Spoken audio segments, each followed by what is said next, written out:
bet you weren't expecting to see me today. It reminds me of the days when I would just jump on whenever I felt like it. I wish I could be on here every single day. Would you get tired of me? Would I get tired of myself? Who knows? You can tell that I'm not a runner, a proper runner, because this is the first time I've ever had a pair of Brooks, and the first time that I've even found out about Brooks trainers. They have to get returned because it's not the right size, it's a little bit too tight, and unfortunately they don't have any more. They're completely sold out in this Revel 6, but they were exactly what I was looking for in terms of lightness, in terms of the colour. Do you know how hard it is to find plain sneakers these days, plain trainers? Everything's just got so much razzmatazz, and I'm just looking for something super neutral. Running trainers.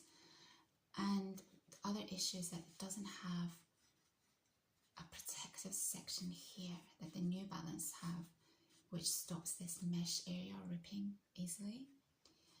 So and can you see this area here? It's not breathable mesh, and one of the things I love about my New Balance is it feels very, very breathable. So it makes my life a little bit more difficult because I have to keep searching. But yeah, I think if you're just looking for a pair of walking shoes, these could be fab. Otherwise, maybe not for serious runners, I'm not sure. Do you remember I was talking to you guys about that guy, and I said who I knew a few years back, and I said he had this ability to talk about his emotions and reveal his vulnerability in such a controlled way, and it really impressed me, and it made me think that I want to be able to speak like that when I'm feeling vulnerable about things, and when I want to talk about my feelings and issues and problems. Well, I couldn't think of an example of someone in the public eye who does that really well, but I can't think of one right now, and it's a clip of Eubank Jr. I think it was before the fight because his face looks in good condition, and he was talking about his dad, and he was saying that I need to become my own man, so I don't need a coach, I don't need an advisor, I just need my dad. You can tell that this is a very vulnerable subject for him to be talking about, but he did it in such a controlled way, and I thought this is the example that I need to tell my people about. That's what I'm thinking of when I'm thinking of revealing your vulnerabilities in a way that people listen to and respect, and they can just continue to listen to. Because when that guy was talking about the things that he was going through, I found it genuinely interesting to listen to him. I didn't feel burdened by his storytelling because of the way he communicated it. And I think this is a skill that even I want to learn and develop. Gen Z, I'm trying to tidy up a lot of little details in this video. I had to deal with a Gen Z girl this week, and honestly guys, I just find Gen Z so impressive. They're so spunky and they think in such a different way. When I was in my 20s, I found it really difficult to find people who thought like me. I always felt like I felt so isolated in the sense that I saw the world in a completely different way to my peers and people who were older than me. And that's, I think, one of the reasons why I always say to you that I've always felt on the fringe of society, because I see things in a way that other people don't. I'm sure that I know that there are other people like that, I just never found them. And so I relate a lot to Gen Z because I think that they see the world in a different way and they operate in a different way. And they've got this energy and exuberance that you just don't find in millennials and Gen X's.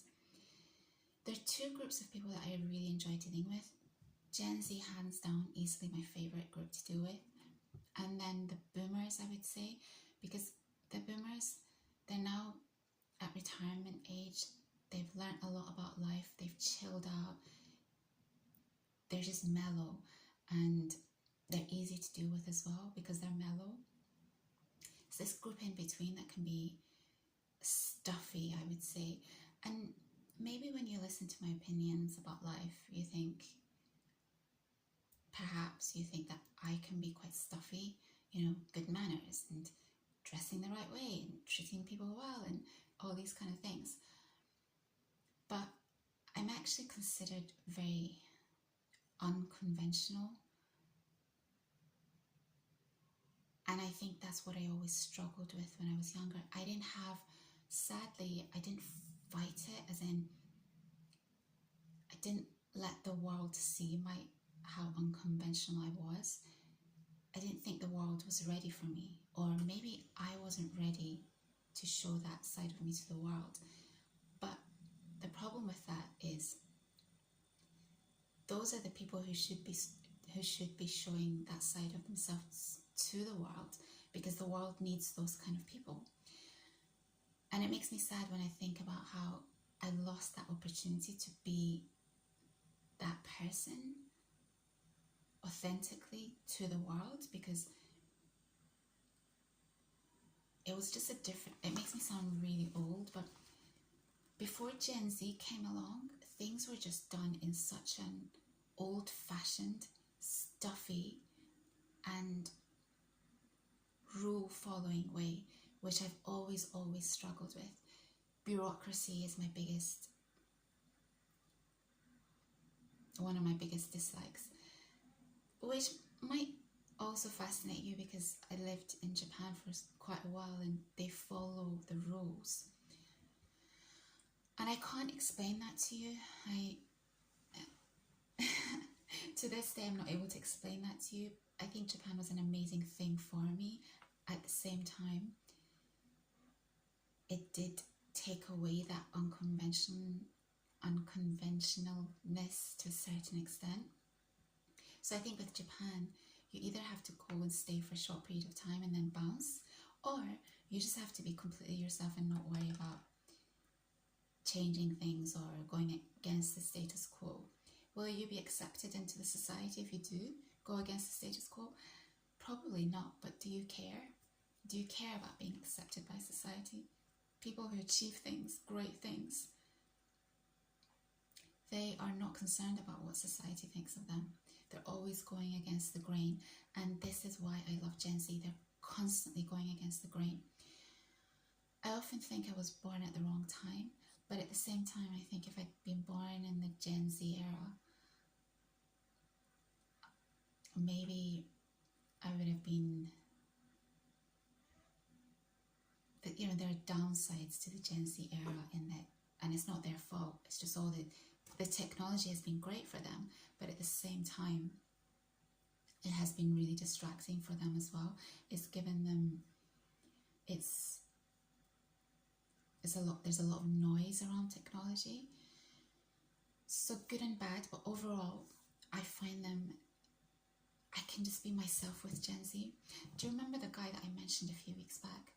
The one who was talking about his knee? He was an older gentleman, but he consistently surrounded himself with young people.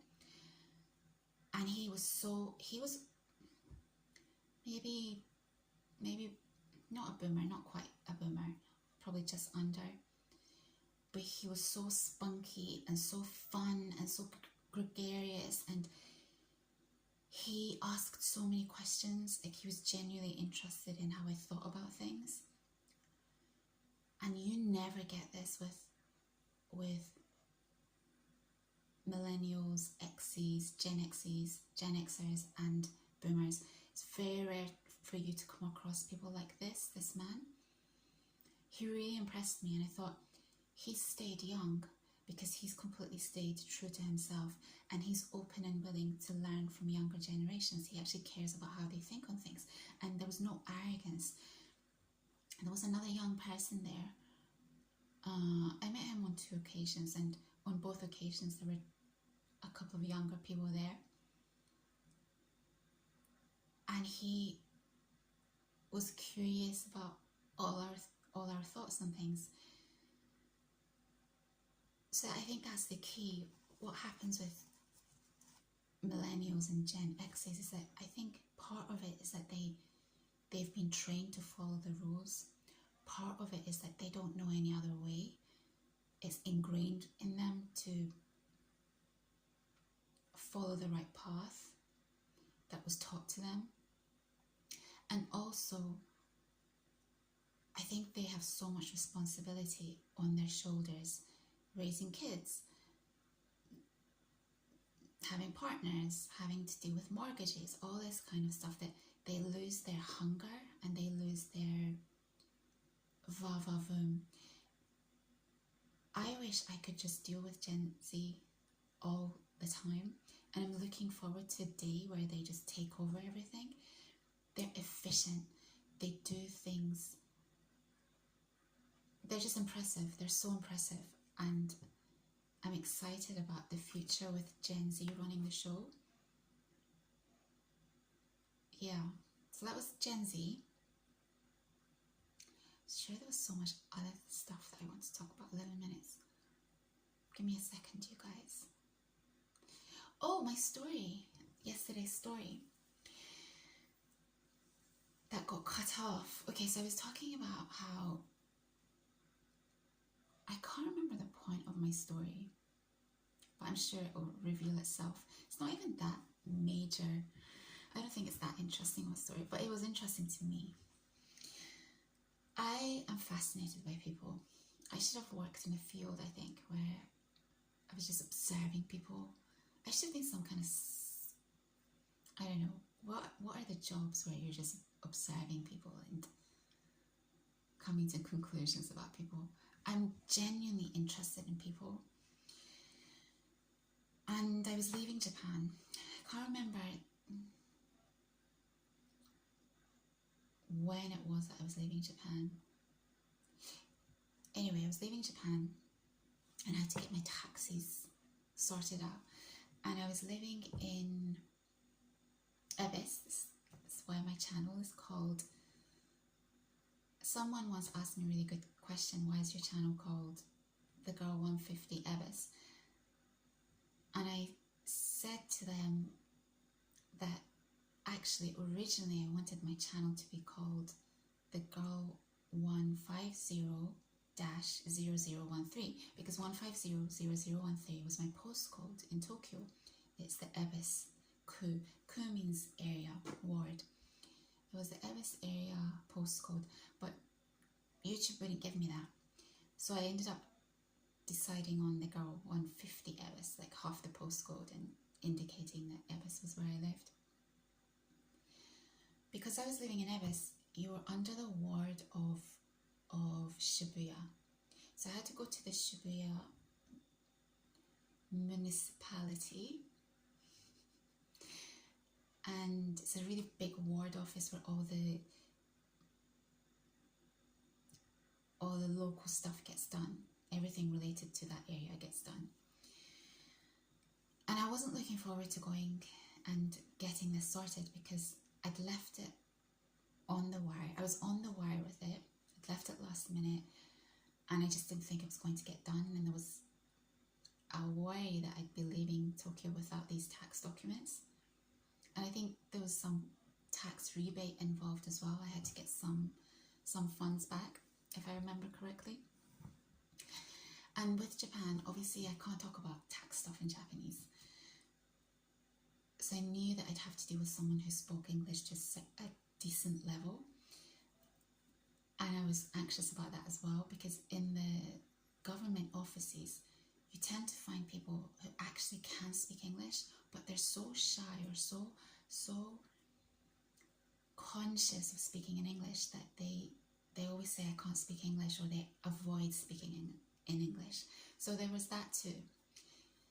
Anyway, I rock up to this ward office, and as with all things in Japan, it's very well organized. You get a little ticket, you sit down, and then they call you. So I was called, and I don't know if I got someone else and I asked for an English speaker, or whether this guy was just the first person I spoke to who actually spoke English. So I said to him, I'm really sorry, my Japanese is not great and I need to get this stuff sorted out. And he spoke cautiously in English, and I could tell you guys, I know I had had enough experiences with Japanese people when I knew he was a secret English speaker. He just didn't have the opportunity to ever use these English skills. And these are the people I love dealing with, because I can draw them out and I can get the best out of them. So he got out this calculator. This is what I mean, Japan and their interesting ways. You think they'd have some snazzy setup where he's doing everything on a computer. He just pulls out a calculator, calculates my taxes and the rebate and all this stuff, and then he shows me the calculation, and I'm like, okay, great. I'm just happy that this is getting done in a timely manner. I have no idea if he's done it correctly or not, but I assume he has, because I trust the Japanese like no other people. And then I don't know what happened, but he said, let me do it again. So he went, he disappeared, and then he came back and he'd done the calculation again, and I think I ended up with more of a rebate. So obviously I was happy. But even more than that, he was Gen Z. I was just so impressed by this guy. He was so efficient, so quick. He self-corrected himself. He wasn't afraid that he'd shown me the wrong calculation the first time round. And he was speaking to me in English, even though it was broken English, and even though it was clear that he was self-conscious about his English. This is why I love Japan. These people, they always try. They're triers, you guys. They try. And I think it's possibly one of many of the best skills I picked up in Japan, is that giving up feels really wrong to me. And I think it's because I was constantly surrounded by these people who just, it's not part of their culture to give up. They're really, really impressive people in that regard. And so we had a little conversation afterwards, because I was just genuinely curious about him. And we spoke about his English and the work that he was doing. And, you know, tax related stuff is a really boring, I guess, section of the ward office, even though I love numbers. So for me, I think I would enjoy being in that kind of environment. The reason I couldn't be in that kind of environment is because I think it would stifle me. Another conversation for another day. But what was I saying, you guys? I can't remember. But we talked about his work, and I left feeling really happy, and I could tell that he was really happy as well, because he'd got the opportunity to speak in English. And I think it's very rare for, maybe not, because Shibuya is a very cosmopolitan area. You have a lot of foreigners living in that area, and I'm sure they must get lots of foreigners going in. So maybe it wasn't something unusual at all. He was just hesitant to speak in English, as they all are at the beginning. I had a similar experience in another governmental office with another guy who was just like this guy. And again, he was so impressive to me.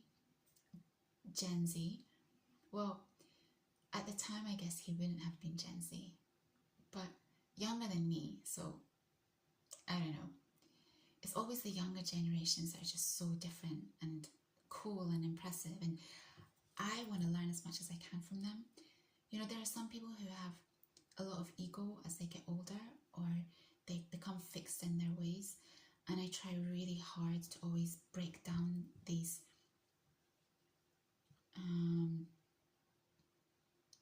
I don't want to become a fixed person, so I'm constantly aware of not thinking in that type of way, and I'm open to learning, and I'm open to changing my mind, and I'm open to doing things in a better way. I've been thinking a lot about Japan this week, because I had said to you in my last video that I'd been watching a couple of things about Japan, and then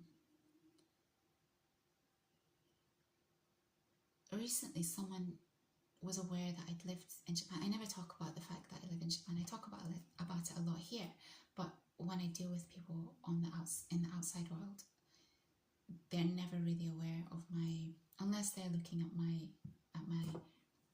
resume, they're not aware that I live there, and I never talk about it. This lady was, and she said to me, "That's a really interesting experience that you had." And she said, "How did you," I don't know whether it was the word, she said courage, or how did you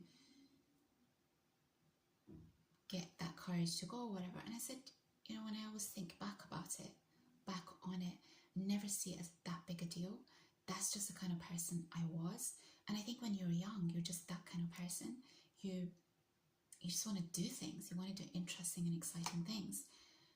And I said, even now when I look back on it, I think it's a very, very normal thing. And I said, but thank you for saying that. It's nice to hear that. And it's in connection to drum and bass and how I'm struggling to just make my way into Europe with these rides. It's annoyed me a lot because it means that I've become stuck. And the thing about being young, you've got this window period where you're just a go-getter, you're hungry, you're on the move, you're constantly pushing yourself and trying new things. And if you fail, it doesn't matter, you just keep trying and trying and trying. But I think as people get older, their responsibilities stop them from being able to maneuver very easily.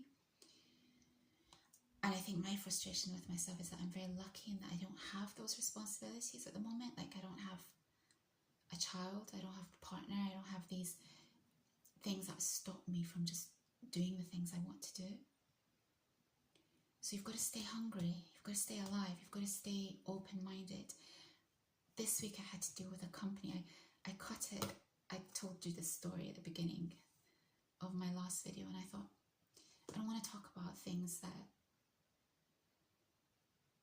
are not, I try to avoid talking about things that are not really productive. They're a company in the UK that I bought something from, and the bureaucracy and the laziness and the stuck in their ways attitude, they have lost so much money in terms of manpower, in terms of dealing with me and my complaint, rather than just doing what I had asked them to do in the first place, which was actually the right thing to do, because they sent me the wrong product. And it baffles me. Like, I'm like, how can you be so incompetent? How can you be so lazy to not recognize that you're actually losing more money in the back and forth with me? And why have I done this whole back and forth with them? There's a couple of reasons. I think it's the principle. Sometimes I let a lot of things go because my time is really, really precious. There are some things I pursue because I think it's wrong. It's wrong not to pursue it, because someone who is vulnerable or who doesn't have the strength to chase something like this would be treated really badly by a company like this. So my purpose is in making sure they don't treat other people who are in vulnerable positions, older people say, or people who English is not their first language, or people who are scared of going up against these kind of people. My purpose is to sort of put them in their place, as in, no, this is not right, this is not okay, this is sort of illegal what you're doing, it's bad form, it's unethical, and frankly, you're costing yourself money, time, by not just sorting this out straight away. That's one reason. And the second reason is, I think if you let too many things go, one of the regrets I have, in fact, I was wearing this shirt, I remember, I was wearing this shirt when I told you that story. It was about being in LA, and I'll link it for you guys. And the issue I'd had with the, what was it? What were their names? Come on, excuse me, you guys remember? Theta, UCLA, Gayle Avenue. I really regretted not chasing that up, because that guy was in the wrong, and we need to correct wrong behavior, especially if we have the strength to do so, wastes a lot of time. And you have to balance out whether your time, losing that time, is worth the chase to get the correct result. Sometimes it isn't. And as I've got older, I let a lot of things go. This one I just couldn't. In the end, I didn't completely get the result that I wanted. I lost out on postage costs, which still kind of, I think, is bad form, but they're just wasting my time now, and I'm not chasing this up anymore. But that situation was far more important than this one, the Theta Xi situation. I should have pursued that, and I regretted not pursuing it. I think if you don't pursue things like this, you become weak progressively, and we need to have the confidence to be able to speak about wrong actions by companies or by people in power or by people in positions of authority. If we don't, we become weak progressively. So every now and again, when I feel that it's something that needs to be righted, as much as it wastes my time, and it's basically a huge waste of time. I don't have time for this stuff, but I do get involved. Oh, this is the other reason why I do it. I think it's good practice when you have small bit situations like this, which are really inconsequential in the long run, which don't really matter that much. It's good practice to get into the habit of calling these people by phone or emailing and setting out what's gone wrong, so that you get the practice that in the future, eventually in the future, you might have to deal with a very, very serious situation. And if you ever do, you have the skills and the confidence to be able to deal with those types of situations. That's probably the major reason why I do it. But it's also because I think it's really important to stand up against unethical behavior. Otherwise, these companies take advantage of people who are vulnerable. Okay, I think that's everything I want to say today. Is there anything else I want to say?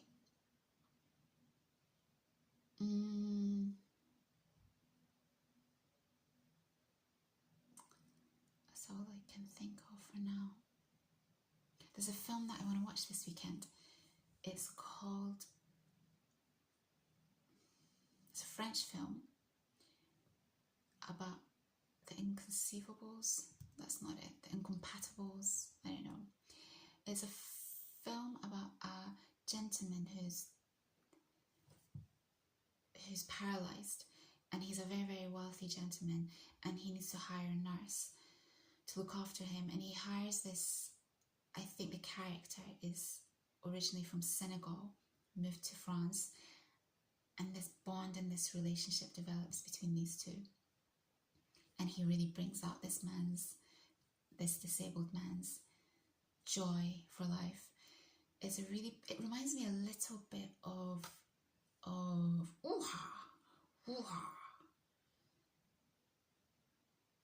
Al Pacino, Scent of a Woman, sort of, except this Senegalese French character in the film is really energetic and has so much energy. I found out about this film because I saw a clip of this character dancing, and he was dancing to this track called Boogie Wonderland. Such a tune. And his dance was so effortless. So I found out about the film that way, and I thought, okay, it's going to be a tearjerker probably, but in a feel-good way. It's going to have a nice ending. So I'm probably going to try and watch that at some point this weekend, especially because I won't be going to the drum and bass ride in Bristol, and we've got bank holiday Monday as well. I hope you're all well, and I'll see you soon. Bye.